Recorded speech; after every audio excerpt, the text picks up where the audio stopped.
And basically, it was a relatively stable kind of situation, where the stability lasted for quite long.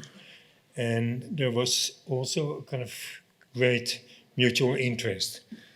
Then the wall fell, and I think that the West made a massive misunderstanding or mistake in thinking that that would be the signal for the rest of the world to become like the West.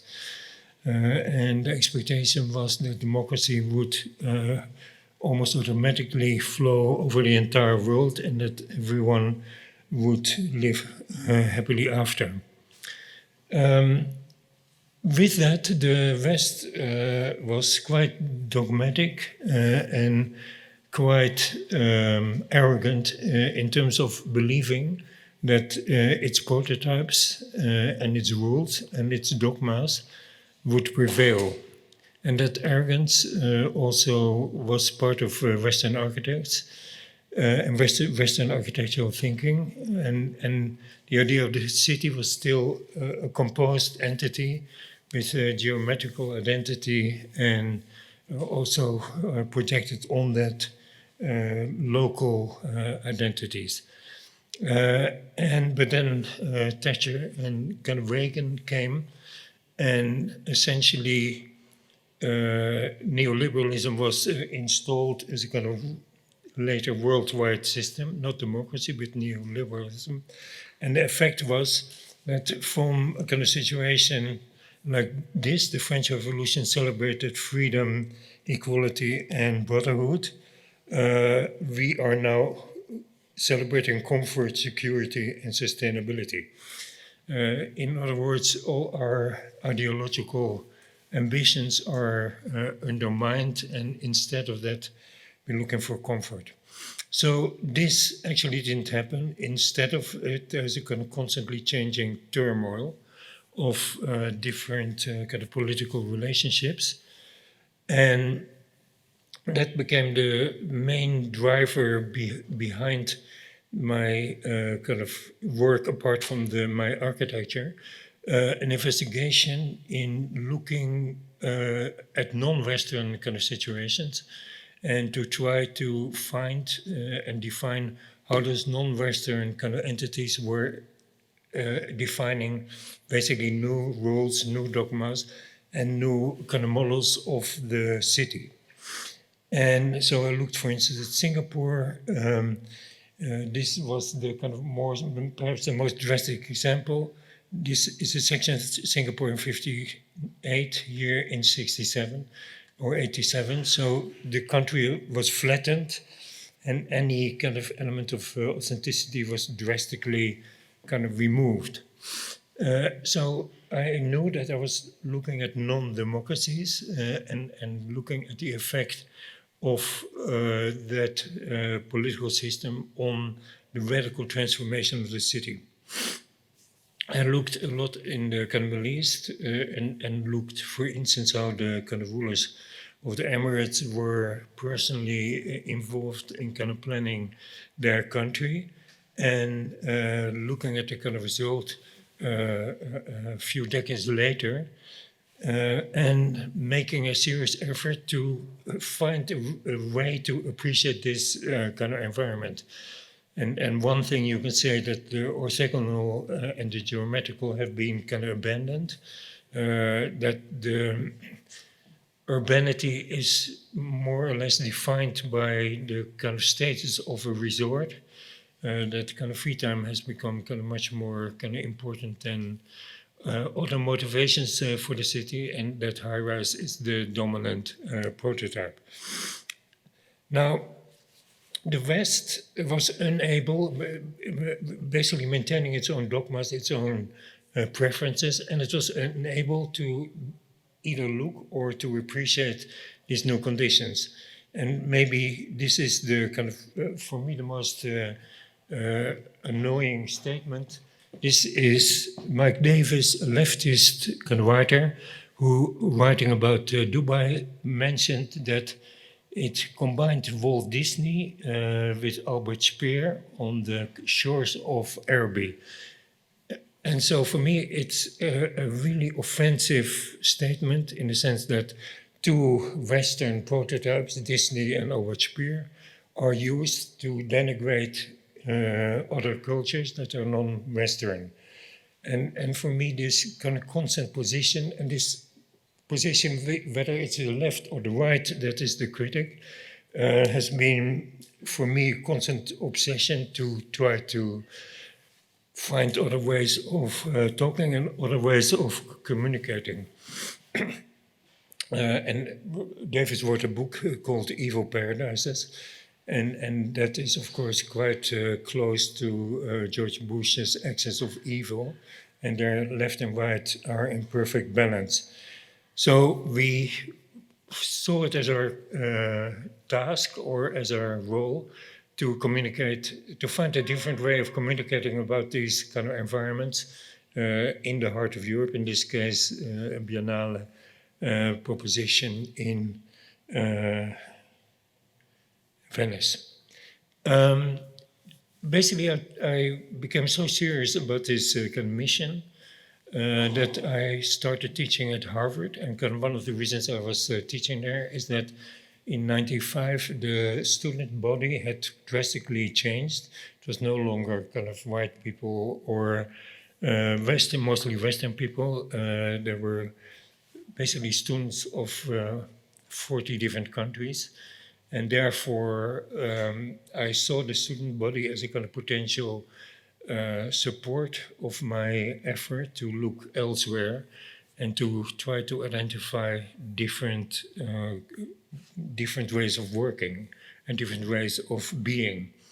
We worked first on kind of shopping, because what we, thanks to Thatcher and Reagan, kind of discovered and tried to document is that the economy is now the defining force in terms of generating the city, and that the economy, the market economy particularly, has been able to infiltrate almost any activity known to man. And that is why being in Tashkent and seeing the kind of earlier kind of regimes' efforts to define actually kind of socially conscious and socially relevant new typologies is so interesting, because in the West, many of these efforts have been totally erased with the fall of communism. Of course, I looked and discovered how fast cities can be made, and how in that kind of speed, the nature of the city is totally different. This is the kind of main intersection of the city of Shenzhen in China, and this is the main intersection. And you see that in a city of high-rises, the main intersection is removed 400 meters away from a rice field. And this kind of strange combination of metropolis and rice field in a kind of single frame is perhaps the most suggestive indication of what is changing. So I also looked in Africa and looked at the combination of Western infrastructure, partly dysfunctional, and poverty, and see how, in spite of those kind of mixes, you could still talk about kind of urban life, even though in our terms it was dysfunctional, that there were emerging functionalities even in a kind of situation like this. Now, what does this have to do with preservation?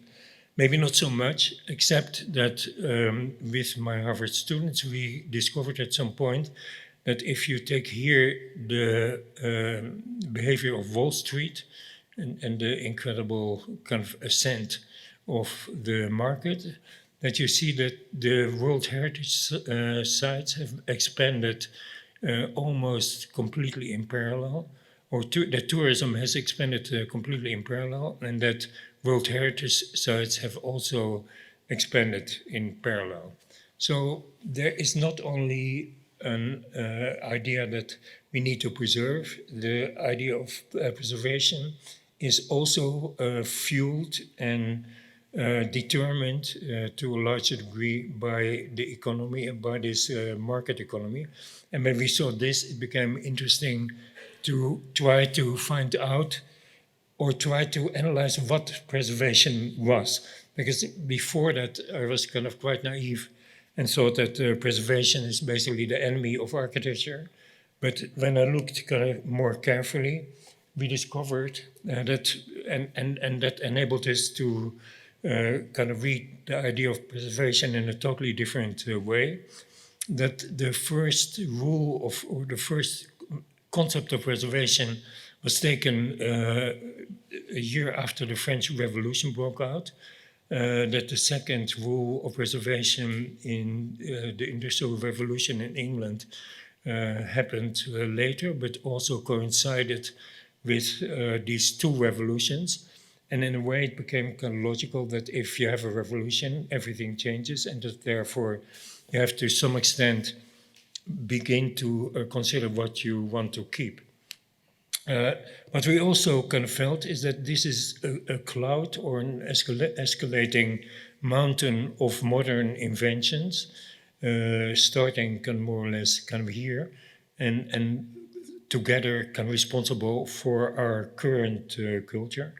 And that this coincidence of the kind of first preservation laws and the kind of first major inventions of modernity enabled us to see that preservation is kind of perhaps an aspect of modernity. And that, for me, turned the kind of potential of preservation completely around. It was no longer kind of something that was at odds with development, but it was an indirect or another form of development. We then looked at the interval between what needed to be preserved and the present. And so in the beginning it was like 2,000 years, then it soon became shorter, 80 years, and kind of in the 60s you already had kind of 40 years. So you see that the interval between protecting, building and protecting gets shorter and shorter. And if this continues, you can clearly see, and I think that we are in that kind of position, that what you preserve has to be decided on the moment you build. And that even there is a kind of potential that preservation becomes a kind of projective activity, kind of rather than a retroactive activity. And maybe that is not very easy to get your head around, but I think it is also dependent. Maybe in the future you have to kind of decide one particular kind of building deserves to be around for kind of such a long time that it is built with unique kind of qualities of permanence, and others are maybe kind of left alone and left to decay. That happened to me in the case of a house I did in Bordeaux. It was even before it was entirely finished, it was classified as a national monument. So at that moment, I could barely finish it, and I was kind of, in a way, forced in a kind of paralysis of protection. What is to be preserved gets kind of bigger and bigger, and kind of recently there have been kind of initiatives to even preserve parts of the moon. So we are also no longer kind of happy to maintain preservation only on the Earth. Instead of major typologies that were like ancient kind of monuments, religious elements, now we preserve almost every typology. And this is the kind of situation. If you also combine it with the preservation of nature, and these two are, of course, escalating hand in hand, we discovered that kind of almost 1/3 of the world's total surface is under some kind of regime of preservation, either nature reserves or kind of urban areas, and that is, of course, a unique moment, because what it means is that if you want to preserve 1/3 of the world, then it means that the rest of the world has to change even faster than it would on its own. And if you look at a situation like Europe, it's kind of really breathtaking how many kind of initiatives are taken on this way. It has been explained or interpreted that my interest in preservation was an irritation with preservation because it supposedly doesn't inhibits the architect, but that is not the case at all. I think it's a kind of logical and almost inevitable kind of phenomenon, which now is also kind of combined, of course, with sustainability, and therefore gets another legitimacy. Red is what is currently preserved, and in white you see what part of the world and where preservation is being kind of prepared under the protection or aegis of the UN. So it's a kind of doubling of preservation, and if you look at the kind of reasons that preservation is kind of proposed, you see that initially, there were kind of fairly issues kind of related to specific qualities. But if you look at the current definition, it is about kind of greater respect, heritage diversity, and fundamental cultural values. So you see that the arguments for preservation are shifting from reasonably objective to more and more political, and therefore fuzzy. And what you also see is that kind of preservation is now almost a kind of right, which has to be, because it's the UN, distributed across the world in a kind of fair manner. All these things I say with respect, but I just think it's kind of important to signal it, that it's, at this point, I would say, kind of mostly political activity.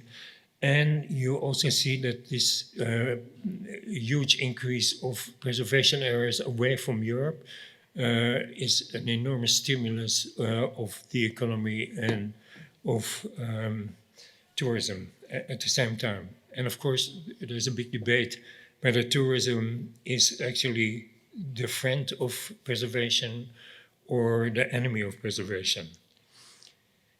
Basically, in a kind of nasty mood, these are the kind of rules for preserving something. We kind of propose that maybe if so much is preserved, that we also need to think about rules for what to eliminate, simply to create or to maintain some kind of openness. So this is our proposal. Now there are two ways of thinking about preservation. To leave things authentic or to restore things to a theoretical situation that they never had. Viollet-le-Duc defined that mentality in a very honest way. He said, in an ultimate state that never existed before. So he knew exactly what he was doing. And Ruskin, on the other hand, was extremely pessimistic that you could maintain authenticity over time. And of course, there are two kinds of preservation which you see.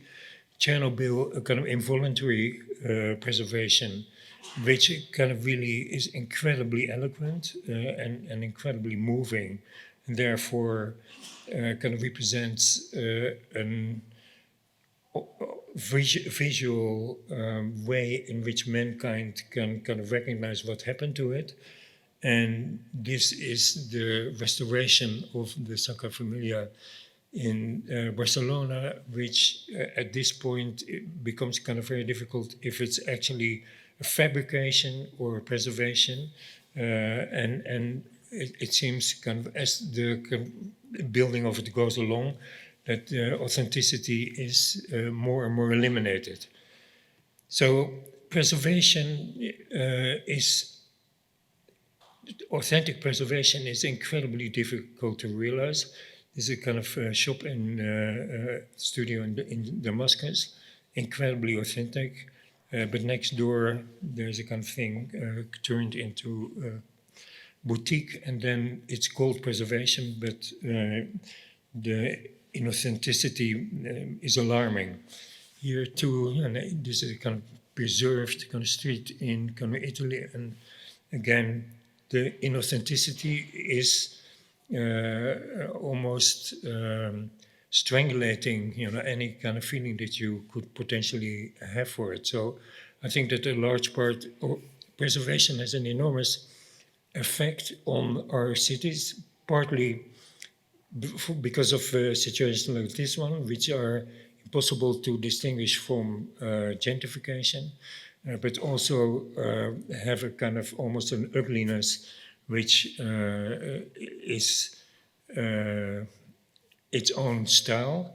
And what you also see in enormous kind of amounts is a kind of preemptive mediocrity, which is kind of really very present in European and American cities, where if there is an historical element, anything next to it, out of respect, becomes mediocre and ugly and supposedly similar, and in that way creates an erosion of authenticity too.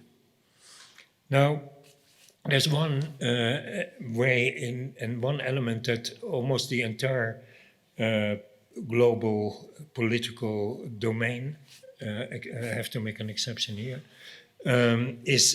agrees on, and that is that the architecture of the kind of 60s brutalism and is indefensible and should disappear. And so we are in a kind of really paradoxical situation that this hatred for the architecture of equality or the architecture of brutalism is occurring at the same time as an enormous conversion to preservation as one of the most appealing solutions to the feat of architecture.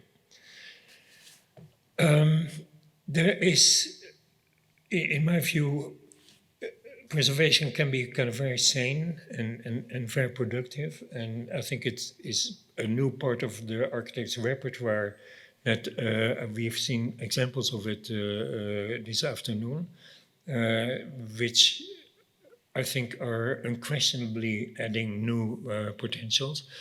But I think that its hidden cost is, for instance, also visible here. This is Nick Sorota, the inventor of the Tate Gallery, in a former industrial kind of building, a colossal building. And basically, although he mentioned that he wanted the industrial quality to maintain its industrial quality, after everything was through, this was the condition that was left. And I think that this kind of architecture, which is kind of an architecture that occupies enormous spaces and turns them kind of via art into important components of our cities, is actually a really dangerous entity, because it simply encourages the megalomania of artists and creates in itself, I would say, a kind of highly inflated, not to say authoritarian art that can only be enjoyed in states of submission. And basically those best examples of that are occurred exactly in that Tate. Anish Kapoor here, and this is Oliver Eliasson, the Weather Project, which could only be enjoyed if you surrender it completely to it. I hear complete silence. Yeah. You can either laugh or you can protest, but it would be good if there was some kind of whatever. And I also think that the rhetorical means in which kind of spaces like that can be occupied by art are becoming kind of increasingly corrupt, and that only the apocalyptic is enough to really fill those spaces. And of course, then it's a kind of ersatz apocalypse or a kind of cheap apocalypse, and this is maybe the greatest evidence of that kind of inflation of scale, the association with kind of industrial kind of spaces. And it's for me very difficult to distinguish from Hollywood kitsch, such as Kevin Costner's Waterworld. So that is kind of essentially the landscape that I've been operating in, and that is basically how, for me, we have tried to define what preservation is and what you can do with it. I'm now showing some kind of efforts of what to do with it, which are kind of related to Strelka Institute in Moscow, where we were teaching a while ago and teaching preservation. And for me, one of the kind of best efforts that came out of that teaching is an effort to declare a totally generic apartment building a World Heritage in Moscow. It is basically a micro-rayon satellite city of Moscow, and in that micro-rayon, which actually is kind of pretty beautiful and idyllic, a very important poet, Brinkhoff, lived in an apartment that was, if you say anonymous, you don't even begin to describe it, completely characterless, and at the same, and therefore in any judgment or any value judgment that you could kind of develop in the context of preservation, worthless. It was also in bad state, but in the 70s, it was the area of kind of really radical interventions, where before Mata Clark, they would kind of simply destroy the walls of the apartment and see in this kind of exact generic quality an enormous incentive for creativity and for gestures for and against this work. And here you see Prigov himself, a poet. He wrote with a typewriter and kind of made with his typewriter graphic poems like this one, which I think were almost analogues to the layout of the kind of satellite town. So there was, what is for me very important is how creativity can exist in those conditions, and that the generic can also be kind of strong incentive for creativity, maybe a kind of restful condition for creativity, a stimulus even for creativity.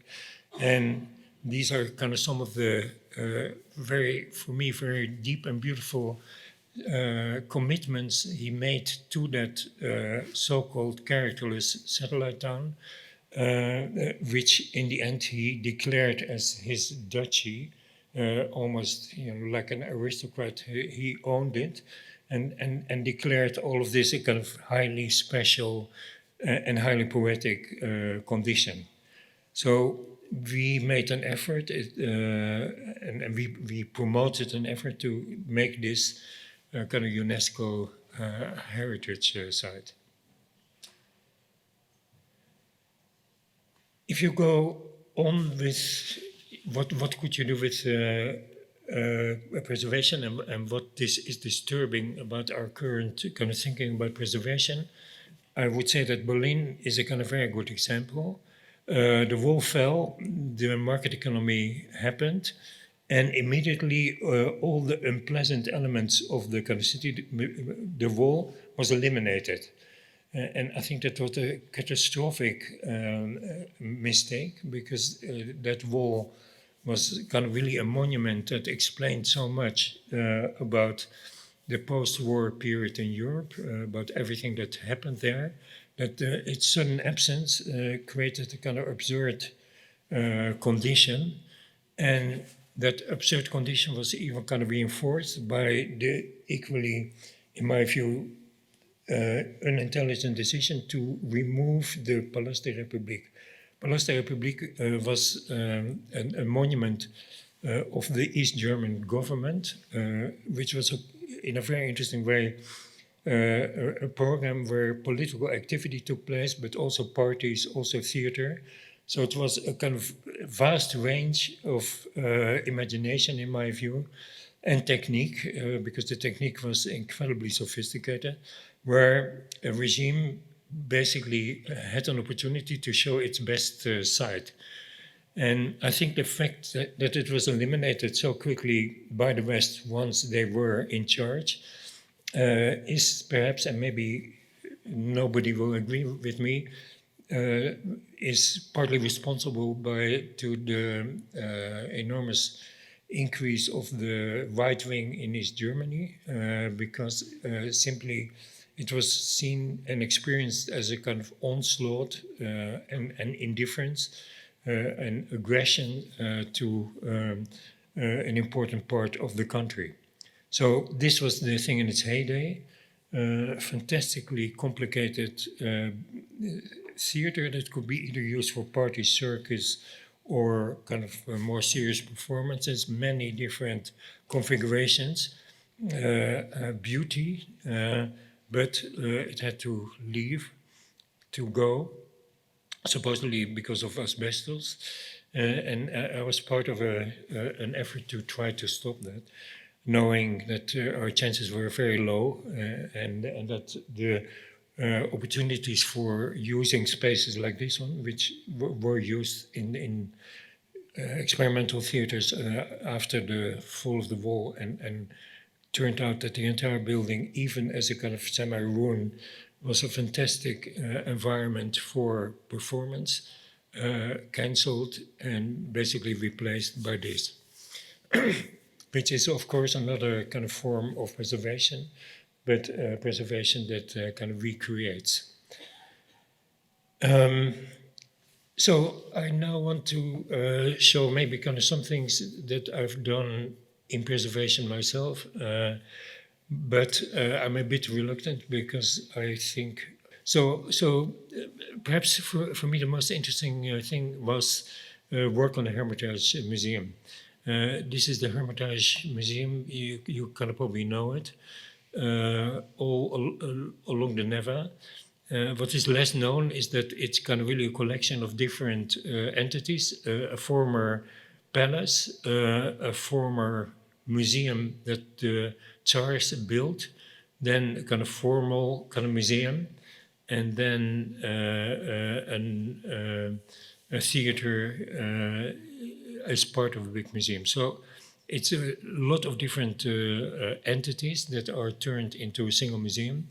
And the reason I became involved was that this building on the other side of the square, General Staff Building, was going to be part of the Hermitage. So basically here you see those kind of three conditions. So palace, mini museum, formal museum, and kind of theater. And this was going to be added to it.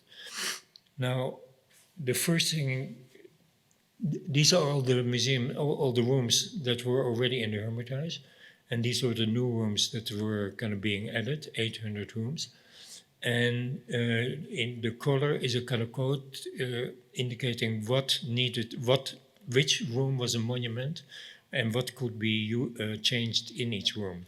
So it was a hideously complex thing, because not only did it not have a single status, but literally every kind of room needed to be treated individually.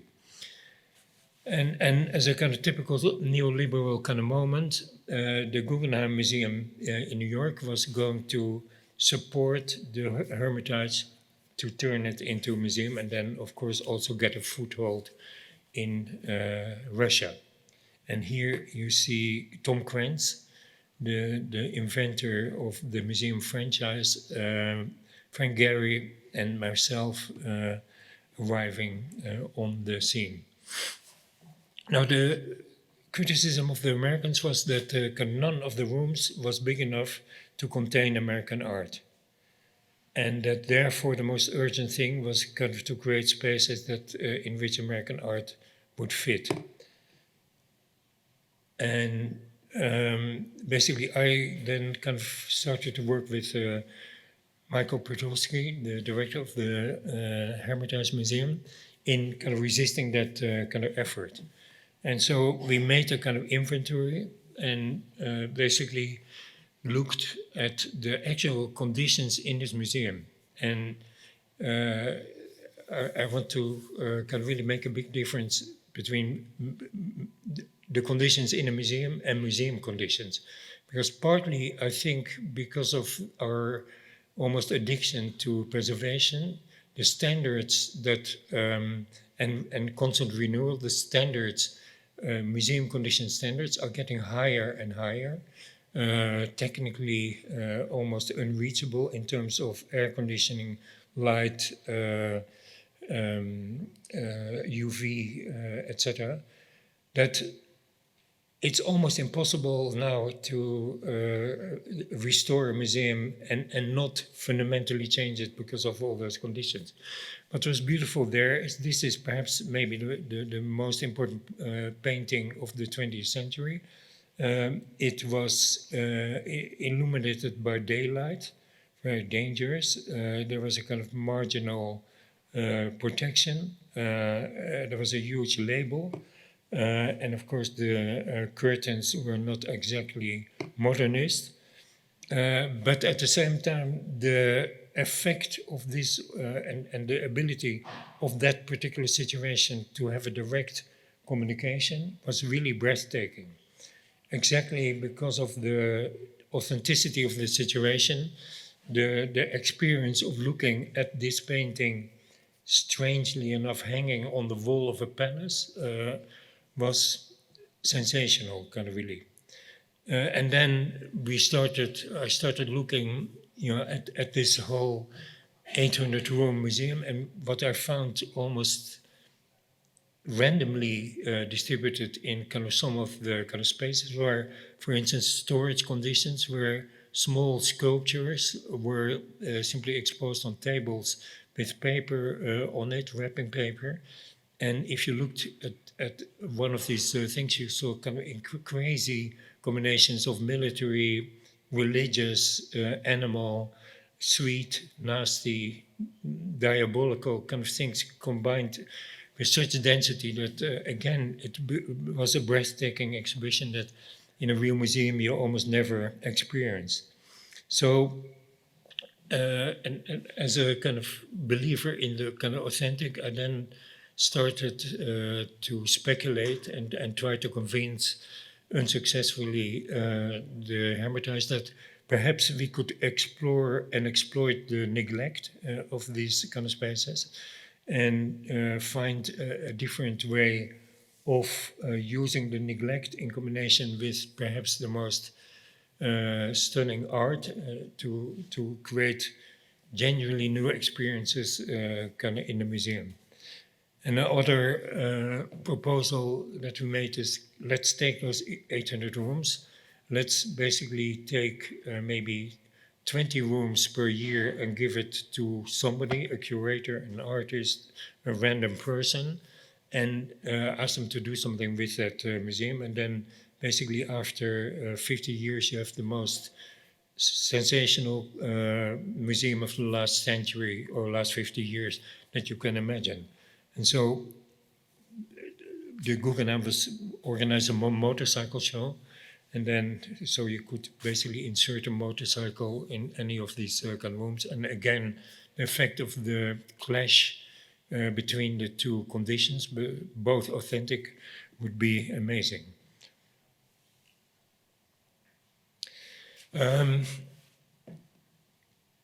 I worked more with Podolsky because these kind of four museums, four buildings were operated as a kind of single entity.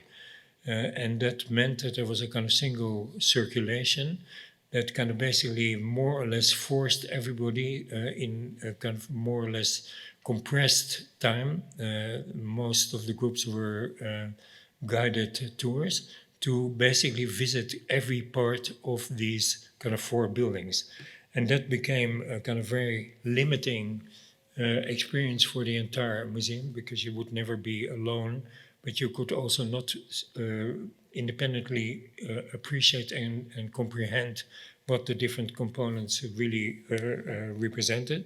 So I proposed, or we proposed together, that we should kind of liberate the individual components and let them all relearn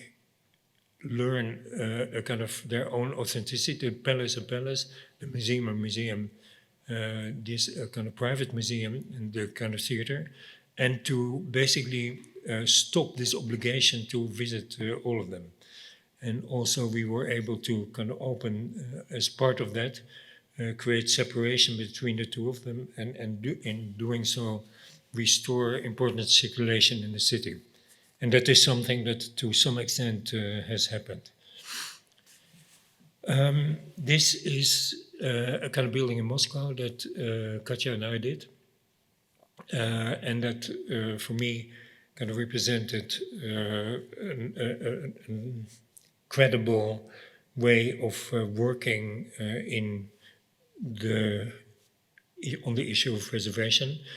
It was the conversion of a large restaurant in Gorky Park into a museum that later became the garage. And by coincidence, this was a kind of museum that I actually visited in the kind of early 70s, and it was just opened. And what was really noticeable about the museum was the enormous scale of the public components. An enormous staircase, very wide spaces, not compressed kind of tables, high ceiling, beautiful views. So it was one of those public statements where the kind of Soviet regime tried to convince the population that it had its best interest at heart. And actually compelling in that way. But at this point it was kind of more or less abandoned, and Gorky Park in its entirety had become a bit abandoned. And it was actually a kind of profound ruin, so kind of profound as I've never kind of seen this degree of decay, almost theatrical decay. Also the interior was very, very broken, but there were still some elements that were appealing, and kind of basically, if you looked outside and if you saw the building simply not as a ruin, but simply as an infrastructure, as a structure that still had certain virtues and still certain dimensions and still emanating a degree of generosity, it became very interesting to try to see if we could kind of wrap it in a kind of modern skin. That skin kind of enabled the view to be filtered, but still daylight to enter.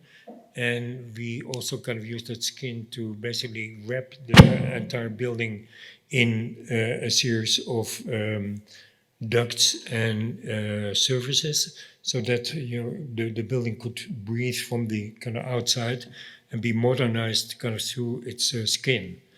And this is the kind of picture of how it is used right now. It was polycarbonate. At first sight, a kind of very implausible material in the kind of harsh Moscow winters.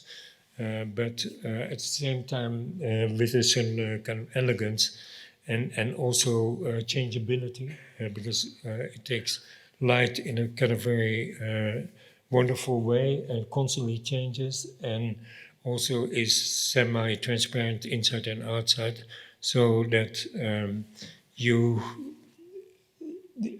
basically the entire functioning of the building is almost like an animal, visible and noticeable from outside and inside.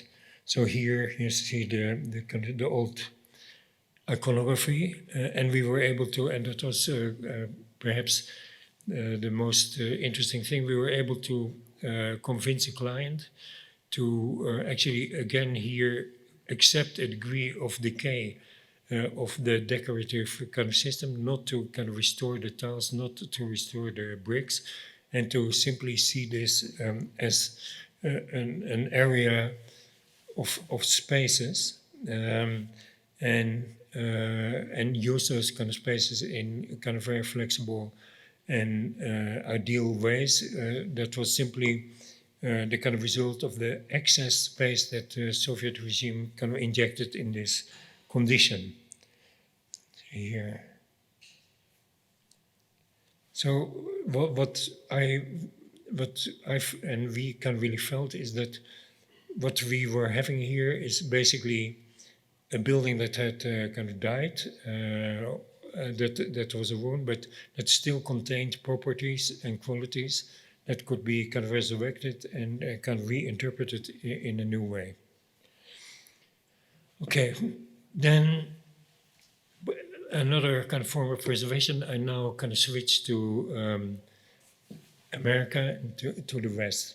This was a competition for in Chicago for a new student center in the university that Mies van der Rohe had designed in the kind of 30s and 40s, and where the kind of famous Crown Hall is, and where this entire element is kind of shaped by Mies van der Rohe and the holiest of holy ground of modernity. And he had basically, there was all the dormitories were there, and there used to be kind of architecture and building here, but that building had eroded because there was a elevated railway, and on the other side of the railway there was a kind of building by Mies. And that building, of course, was kind of highly protected by Mies's modernist friends and admirers. But if you looked carefully at that kind of protection, we were able to identify all the kind of red elements where, without them noticing it, changes had been made. So air conditioning machines had been kind of added on the roof. Plans had been kind of changed inside. And basically a number of small but collectively very negative elements had infiltrated this situation. And it was, in that sense, a kind of very strange confrontation with the academic way of defining what preservation is. So we protect it, it's still there, but missing completely the alertness of seeing how and understanding how small changes can drastically change the entire, particularly in a kind of building like Mies, the entire condition. And inside, there were also kind of grotesque but very funny situations, like a hairdresser that had kind of simply was camping out in that Mies building. So basically, you know, what we decided to do in a kind of almost demonstrative and polemical way, we were going to kind of simply absorb Mies in our own building. There were many kind of connections between the dormitories and Mies's campus. They had all created elephant paths kind of across. So what we did, we decided, okay, we'll eat Mies. There he is on the left. And kind of somehow Mies becomes part of our kind of building. And you see the kind of diagonals that were basically all the elephant path. But you see also that the actual planning of the building kind of followed the Mies kind of rectangular instructions. So it was a kind of hybrid between Mies and non-Mies. And it created a kind of phenomenal amount of aggression against me, even though we were obviously very respectful of Mies. We really loved the way in which kind of Mies collided with our building, and we used a lot of Mies motifs in the entire building. And we're actually very happy that we could create a kind of single entity where two worlds were combined, the kind of digital world and then the kind of restored kind of building of Mies. So that was, for me, a kind of very interesting preservation, because obviously it was not preservation. We restored Mies to how he probably had never been, but at its most elegant and a kind of super Mies, and used that as a kind of counterpart to our own much cheaper interventions. So so instead of absorption, this is another example, I think, that can also be kind of read as a model for Nazione Prada, which was a kind of distillery industrial complex with an entire perimeter in Milan along the kind of railway. And what we, rather than kind of restore the whole thing, we simply restored everything in black, but added kind of three new elements. And I think that is another, if you get an opportunity to ever do that, kind of can be a very forceful way, because it means that the old can remain old and doesn't have to be kind of recharged, and that the focus of newness is uninhibited and can take place, without compromise and without this kind of respectful mediocrity that is the current language for encountering a kind of history. And that basically, again, both can be developed in an ideal way. Here you see the kind of image. So this is a new building, and that is a new building. And what we were, this is a tower of concrete, which contains their collection, which is perhaps the greatest visual mark, but in order to create some balance, we covered another existing little tower with gold leaf, which actually turned out to be kind of very cheap. And that gold leaf creates an aura of almost divine radiation in this whole area, so that everyone who walks this way to the entrance looks temporarily like a god. And the beauty of that small golden element is that it, because we use a lot of mirrors, is kind of present throughout the entire complex. And the rest of the complex we didn't do anything to, and that enables it to act as a kind of authentic foil to, for instance, an exhibition like this one, which was a reconstruction of a kind of large Roman kind of monument, and how basically the rawness of the kind of space, and it's not a kind of Ando-like rawness, it's a kind of rawness of simply what was there, and the rawness of history can kind of totally accommodate and clarify the kind of intervention. And what is beautiful about this Fondazione Prada, I think, is, and again, a kind of prototype of how preservation can kind of be charged and how preservation can be lively, is that they can do a kind of show of antique sculpture in a new part, or show a fashion show in an old part, and that basically all these elements contaminate each other constantly, and that also the kind of reputation of the different audiences that are kind of attracted in this kind of varied way creates a kind of range, almost not creating a kind of museum-like, a single museum-like condition, but an equivalent of what urban could be. Okay, I'm reaching the end. My handicap is that I, as an architect, I would love to be able to preserve situations like this one.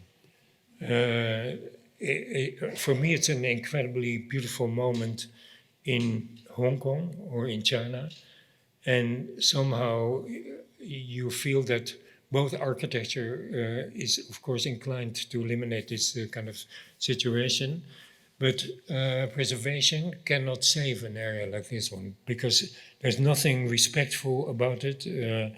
The color combination between this plastic stool and the kind of pink wall is kind of random, and none of these elements is kind of particularly old, and it kind of belongs to totally different cultures. I would also love to kind of preserve something like this, which is the kind of irony of Khrushchev slabs that are now kind of standing in forests and creating a kind of incredibly beautiful situation there, but about to be destroyed. And I would even kind of be interested in preserving a building like this one, which is one of the worst buildings in Moscow, kind of created in the kind of early part of this century. So if you, I'm now kind of showing kind of urban project. If preservation is still kind of mostly guided by importance and value and selected on the basis of not of what is necessary to comprehend the kind of period behind you.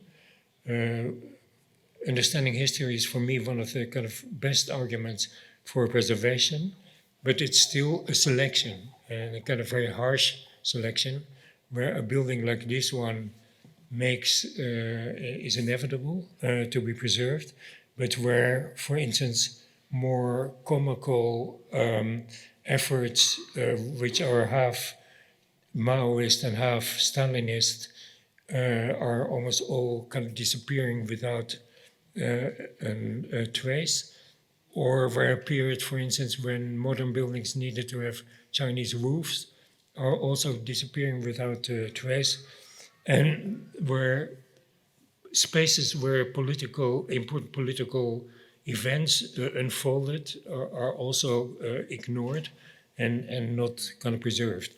So in terms of urbanism, we've tried to find ways or arguments that you could do this. And I'm showing you a number of propositions for Beijing, where we thought, okay, maybe you can kind of create a kind of random preservation, because then you're sure that whatever you preserve and all the conditions in a kind of random band, if you would preserve all of them, you would also preserve the ugly, the fragile, the vulnerable, the disappearing, and the inauthentic and the authentic. Or you could kind of propose that you have a kind of point grid of preservation, rather than preservation district, again on the basis that whatever would happen there or have happened there would be maintained, while the kind of rest could change kind of radically, and you could always kind of refer to a situation here to understand your own history. Or maybe even better, you could kind of have a cone of preservation, or a wedge of preservation that starts in the kind of most historical part, and then basically accommodates all the extensions in a kind of way, so that you, again, can be 100% sure that somehow whatever has happened in that city leaves its traces in that kind of condition. So we basically worked on a very large number of different permutations, and then imagined how in each of those kind of bands you could have a combination of very different strategies. You could make it strict, you could have didactic, you could have partial, architectural, flexible, virtual. So it didn't mean that you have to stop time in its tracks. You could still develop, but what you would develop also was a kind of repertoire and a kind of menu of different preservation kind of models. So here you see how these different kind of priorities could kind of enrich the kind of situation here. So what I'm kind of really extremely impressed by and happy about is that you're about to kind of introduce something like that here, inclusive of the kind of roots and connections between them, and that kind of in that reason Tashkent could be an early proponent of a different way of preserving. Thank you.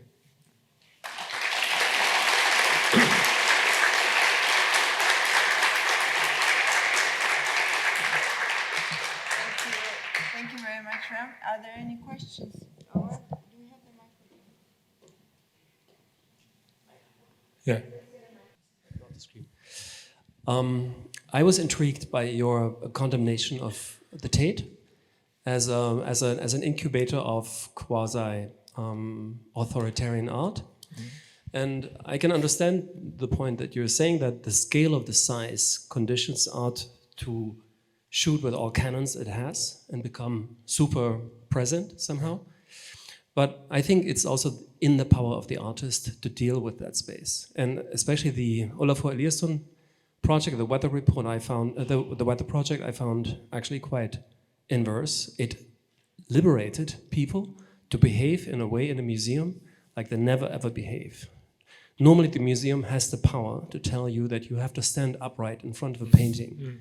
There they felt liberated enough to basically lay down on the floor. So wouldn't that be a case against this argument that scale conditions? Yeah, you can definitely develop a lot of arguments against anything I'm saying.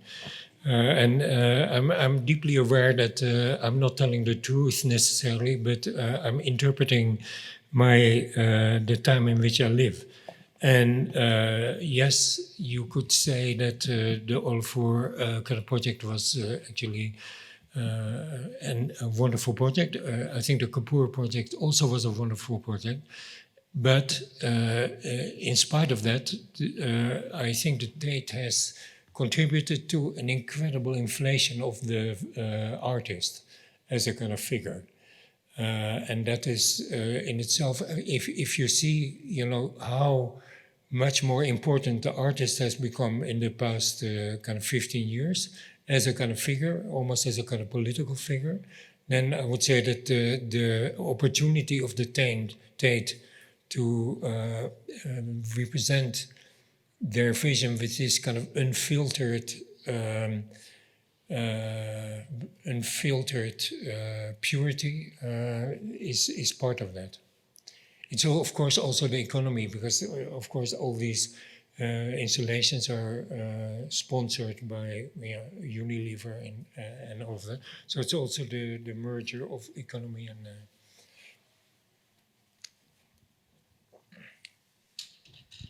Next question. Yeah. In the very beginning of your presentation, you mentioned preservation actually is an enemy of architecture, right? Yeah. How to understand the same? It was really interesting for me to really figure out the definition of it. The preservation is enemy of architecture. How to understand it? Well, basically, it was just a kind of prejudice on my side that I never really thought about it kind of more. And, a couple of times there were kind of protests against what we are doing, and that was typically in the name of preservation. So it was like everyone has, if you don't kind of really look at a phenomenon thoroughly, you act in a kind of superficial way. So it was a superficial idea, which thanks to my students in Harvard, we could in a way decompose and reconstruct. First restore and reconstruct. Yeah. Any other?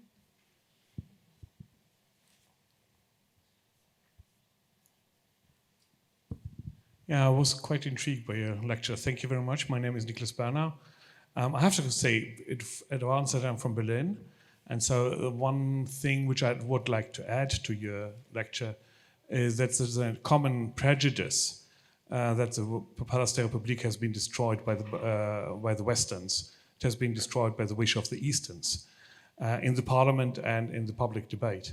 I think that's not totally irrelevant to say in relation to the debate on modernism and on its fate, that it also has a political meaning, and that would be my question to you.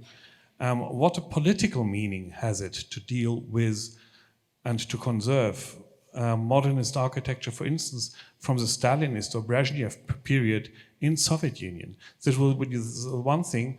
The other one I'd like to add, which I was quite fascinated that you described exactly with your projects, a program which the German art historian in 1901 established, and not to conserve, but to restore. So he meant restoring, not to restore, but to conserve. So simply preserve the things how they are, add new things to them, and let both parts exist. So that's the story of the building standing.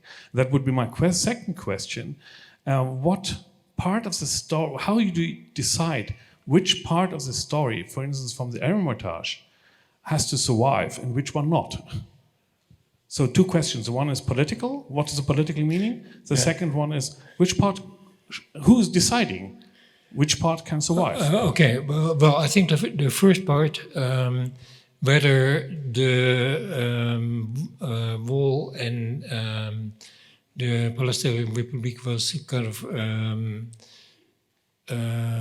removed on the request of the kind of former East Berliners. I'm sure you're partly right, but I'm also sure you're partly wrong, because I knew kind of many. Actually, I had the kind of privilege to build the Dutch embassy in the formerly East Berlin part. And therefore, to have an extensive communication with the kind of East Berlin civil servants, East Berlin architects, East Berlin kind of blah, blah, blah, blah, blah. And they were incredibly indignant by the kind of arrogance with which the kind of West Berliners had imposed their kind of values kind of relentlessly and without any kind of regard for their sensibilities. Let me put it that way. So I don't know. So the second question is kind of, of course, it's a kind of partly political action to kind of preserve buildings that were conceived by what we now call kind of authoritarian kind of regimes. But I think that at the same time, if you're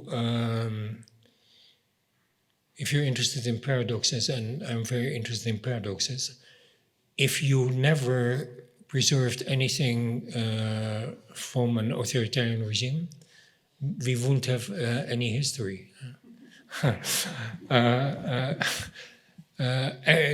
Rome is an authoritarian kind of regime. Greece is an authoritarian regime. Prussia was an authoritarian regime. But I'm not saying that makes the question kind of irrelevant. But I think that what is important is to judge those kind of regimes also on what they actually produce. And I think that there are components of the kind of Soviet regime kind of in terms of architecture, design, and concept that deserve not so much to kind of be kind of recognized per se, but to stay around. I mean, for instance, you could say, okay, an authoritarian, the Soviet Stalin did the Moscow metro. Yeah? Would that be an argument to kind of convert all the stations to the current language, architectural language? I'm asking you. Huh? I want to know who's deciding. Architects? No. Well, I think the decision is definitely not only an architectural decision. I would say it's a kind of combination of politics, the people, and also architects as part of the people. But personally, I think that the kind of Moscow Metro is an unbelievable masterpiece, collective in its entirety. And also with a kind of very interesting history where many modern architects who were not allowed to kind of express their modernist language kind of found other ways of kind of articulating their talents or using their talents. So for me, the combined history of an entity like that deserves to be maintained. Yeah? So I see it as a kind of combined history, with good elements and bad elements. Thank you. Next. Thank you for that. You have described the variety of architecture and urbanisms which do not quite fit the Western paradigms, and I appreciate that. But what about the variety of ideas and practices about preservation? You have traveled to West Africa, you have traveled around the world. Have you learned something about ideas of preservation from West Africa, from, for example, the Soviet Union, where there was a very strong and highly controversial preservationist practice, and probably Uzbekistan is one of the best places to study it? Yes, I have basically studied them, but also experienced them. So it's kind of on two levels. And yes, there are great differences, but I would say that one of the maybe slightly strange things is that that is kind of perhaps also because there is a preservation community which is kind of much stronger than the architectural community, because it is kind of working with the UN, working kind of with fueled or supported by a kind of large kind of financial streams that give the opportunity of kind of many different professions to be involved from almost every country. So there's a kind of preservation community which I would say currently defines pretty coherent kind of rules almost in the entire world. And that is for me, you know, what I started my lecture with. It's not only kind of sort of values, architectural values that are being kind of represented. There is now a political obligation to have heritage and to maintain heritage in every country, and kind of for arguments that are no longer strictly speaking kind of architectural elements, but simply more like political arguments, identity, etc. So that seems to be a natural differentiation because it's about all these countries, but a pretty, at the same time, a very coherent approach.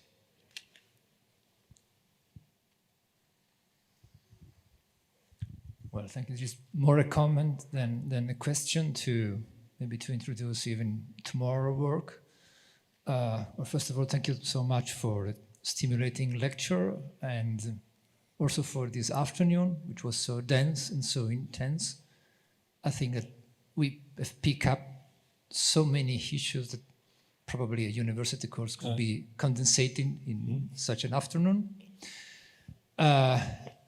with the aim of enlarging the definition of preservation, of the number of issues that can fall under the umbrella of preservation.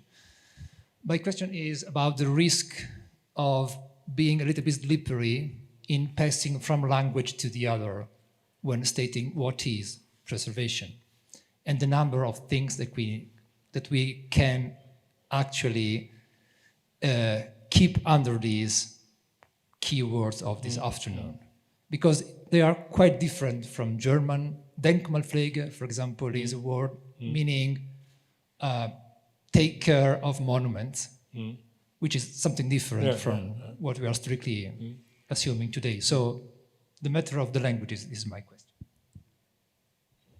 No, you're totally right, and it's very true that Denkmalpflege is a kind of good example of the kind of old ideology of preservation, that you work on monuments or things that deserve it, and that kind of totally excludes the everyday or the generic or the all the other elements that are also part of history. So so that's part of what I'm trying to dislodge. Hi, Rem. You mentioned the word market a number of times. Yeah. And I wanted to ask you, over the course of your engagement with this topic, Yeah. which I think also predates maybe even the things that you showed today, Yeah. has the free market's attitude towards preservation changed over time? And if so, how? Was there a before? Is there a now and an after? I'm sure there is, but basically, I've tried to temper my aversion of the market economy in this lecture, and I could, of course, give another lecture about how horribly corrupting the market economy has been in particularly combined with the issue of preservation. Can I leave it at that? Done. Good evening, Mr. Kulhus. My name is Muhammad Ali, and I'm an architecture student from Central Asian University. I just wanted to ask about your position about creative destruction. Well, I think that's a kind of very good question. And basically, what I was trying to suggest this lecture that I am trying to, that's why I started with the kind of introduction I gave, that I see part of my role as destroying a number of dogmas. And of course, to some extent also offer not so much a new dogmas, but different ways of looking at issues, and therefore looking at and offering new possibilities and new potentials. But I definitely would almost pride myself on an ability to destroy received ideas. So I see that as creative destruction. Sorry, so to make it so, to announce it so kind of formally.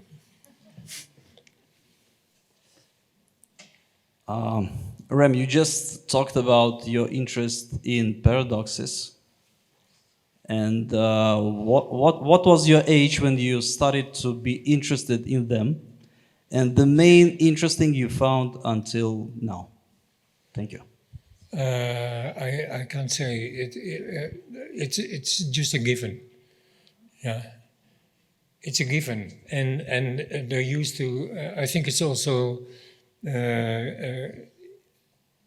Of course, I'm in every pore European, and carry that burden and also that civilization, and so I think a cultivated European is by definition interested in paradoxes.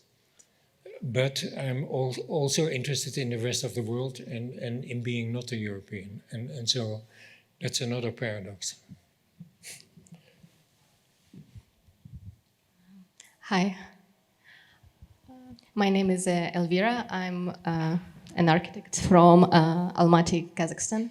And my question is about we were talking about Moscow Center Garage, and you said that you convinced client to keep part of the decay. So my question is, how you deal with client? Do you educate them and convince and spend time on it, or do you just use your authority and there is no compromise for them? No. Thank you. I think that there are maybe architects who use their authority, but it's probably easier if you don't speak English. But once you speak English, you're helpless and can only argue or interact or communicate. And so it's in this particular case, we had a client who was very sophisticated, who basically was partly Russian, but also partly not Russian, and therefore not necessarily limited in her view of how things could work, and it's really basically dialogue.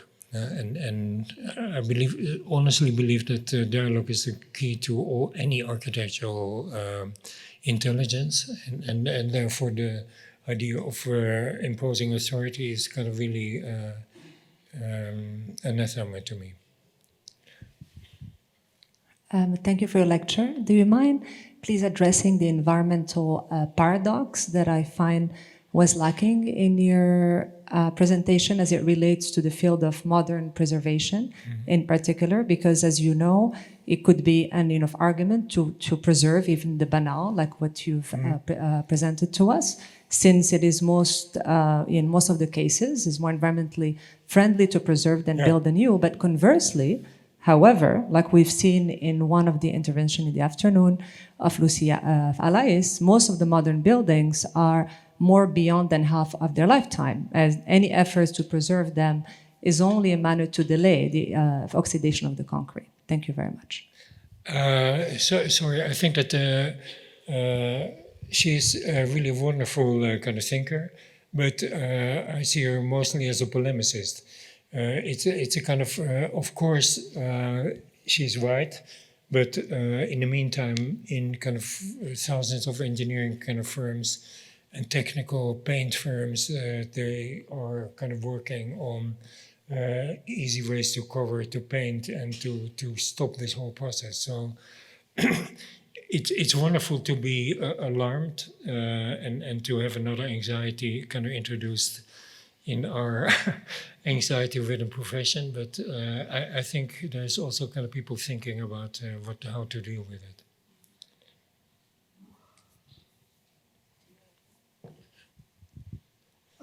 Thank you for the lecture. I really enjoyed it, especially at the very end when you showed a number of slides where you used preservation almost like a design device. And there are so many parallels to some of your previous projects, such as La Villette or the study of Athletic Club in New York. And I wonder what actually sparked your interest in preservation to begin with. And maybe there are some architectural projects that inspired you to bring preservation into a kind of language, make it into a language of your architecture. Well,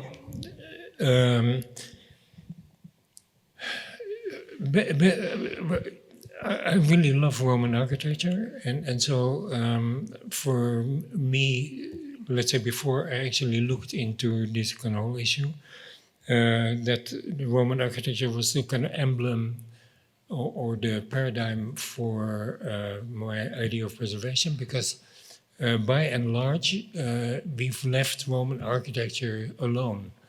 And there's kind of very little, of course there is maintenance, but I think that the Italians have found extremely wise ways of letting it happen and even to accommodate a certain amount of decay and to abstain from this. So that was always my idea of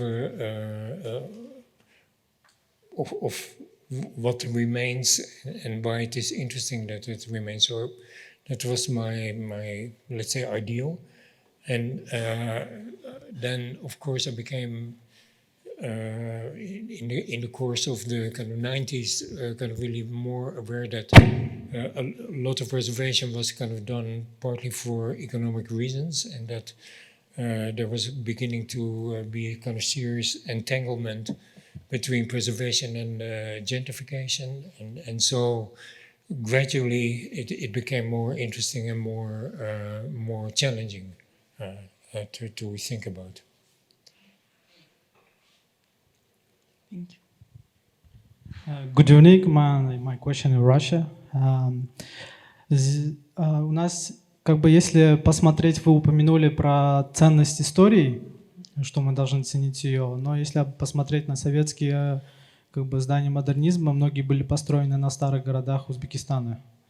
В дальнейшем мы понимаем, что эти здания модернизма тоже не простоят вечность.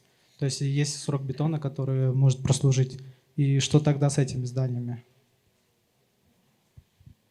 So the question is about the fact that a lot of modernist buildings were built destroying other older kind of buildings, so they replaced them.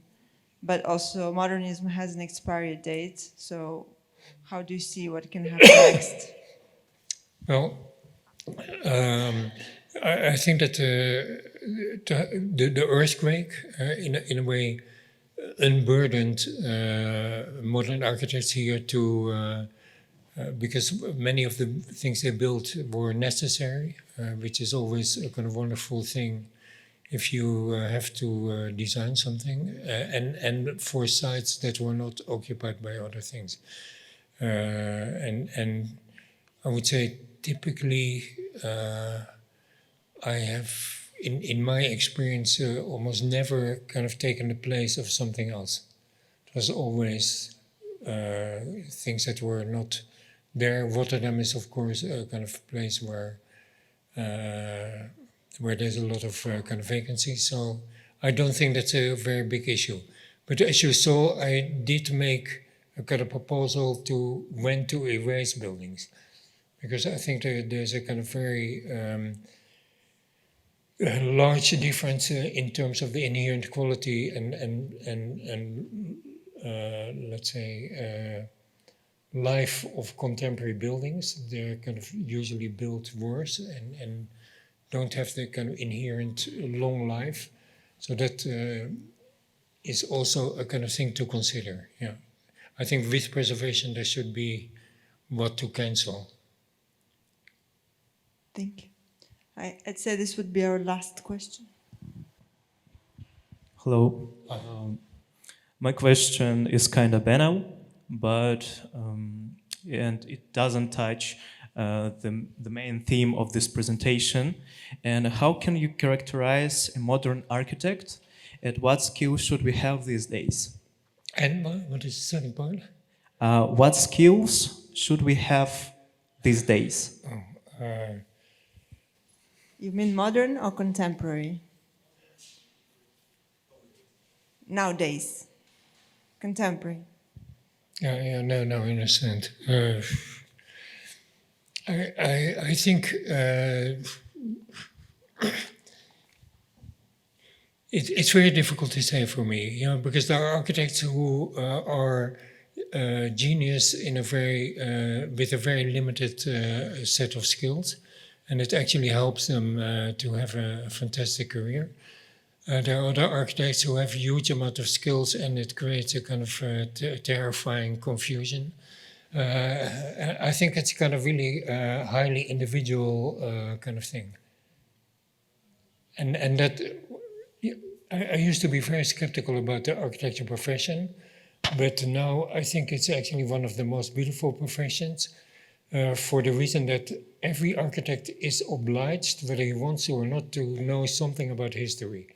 and to have the ability to look a little bit back. I'm not saying centuries, but there is at least, I would say, currently maybe more culture embedded in this profession than in any other profession. So, but also there is kind of really no single prototype.